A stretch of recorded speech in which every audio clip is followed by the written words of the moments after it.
2023ರ ಸೋಲಿನ ನೋವು ಮತ್ತು 2026ರಲ್ಲಿ ಇತಿಹಾಸ. ಭಾರತ ಮಾಡಿತ್ತು ಅದ್ಭುತ. 3ನೇ ಬಾರಿ ವರ್ಲ್ಡ್ ಕಪ್ ಗೆದ್ದು ಜಗತ್ತನ್ನೇ ಅಚ್ಚರಿಗೊಳಿಸಿತು.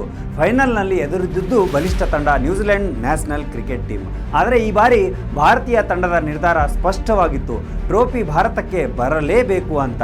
ಭಾರತದ ಬ್ಯಾಟಿಂಗ್ ಶುರುವಾಯಿತು ಅದ್ಭುತವಾಗಿ. ಮತ್ತೆ ಮೈದಾನಕ್ಕೆ ಬಂದ ಒಬ್ಬ ಆಟಗಾರ ಮ್ಯಾಚ್ನ ದಿಕ್ಕೆ ಬದಲಿಸಿ ಹಾಕಿದರು. ಅವರು ಸಂಜು ಸ್ಯಾಮ್ಸನ್ ಅಂತ. ಕವರ್ ಡ್ರೈವ್, ಫುಲ್ ಶಾಟ್ ಮತ್ತು ನಿರಂತರ ಸಿಕ್ಸರ್ಗಳ ಸುರಿಮಳೆ ಸುರಿಸಿದ್ದಾರೆ. ನ್ಯೂಜಿಲೆಂಡ್ನ ಬೌಲರ್ಗಳಿಗೆ ಯಾವುದೇ ಉತ್ತರ ಇರಲಿಲ್ಲ. ಪೂರಾ ಸ್ಟೇಡಿಯಂ ಮುಳುಗಿತು ಇಂಡಿಯಾ ಇಂಡಿಯಾ ಇಂಡಿಯಾ ಅಂತ. ಸೊ ಅದರ ನಂತರ ಅಂತಿಮ ಕ್ಷಣಗಳಲ್ಲಿ ಮೈದಾನಕ್ಕೆ ಬಂದರು ಶಿವಮ್ ದುಬೆ ಅಂತ. ಅವರ ಧಮಾಕೆದಾರ್ ಇನ್ನಿಂಗ್ಸ್, ಕೇವಲ 8 ಚೆಂಡುಗಳಲ್ಲಿ 26 ರನ್, 325 ಸ್ಟ್ರೈಕ್ ರೇಟ್ನ ಅದ್ಭುತ ಬ್ಯಾಟಿಂಗ್, ಸಿಕ್ಸರ್ಗಳು ಮತ್ತು ಬೌಂಡ್ರಿಗಳ ಸುರಿಮಳೆ ಸುರಿಸಿದ್ದಾರೆ. ಭಾರತವನ್ನು ದೊಡ್ಡ ಮೊತ್ತದ ಸ್ಕೋರ್ಗೆ ತಲುಪಿಸಿದರು.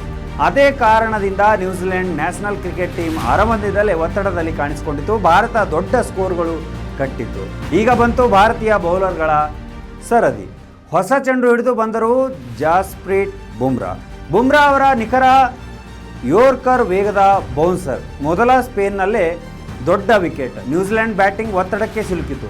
ಮತ್ತೆ ಮೈದಾನಕ್ಕೆ ಬಂದರು ಅಕ್ಷರ್ ಪಟೇಲ್ ಅವರ ಅದ್ಭುತ ಸ್ಪಿನ್. ಒಂದಾದ ಮೇಲೊಂದು ವಿಕೆಟ್. ನ್ಯೂಜಿಲೆಂಡ್ ಆಸೆಗಳು ನಿಧಾನವಾಗಿ ಕೊನೆಗೊಳ್ಳತೊಡಗಿದವು.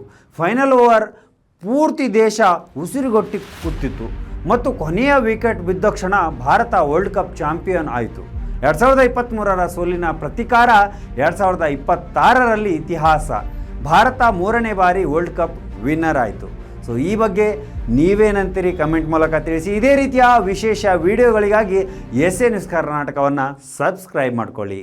ನಮಸ್ಕಾರ, ಧನ್ಯವಾದಗಳು.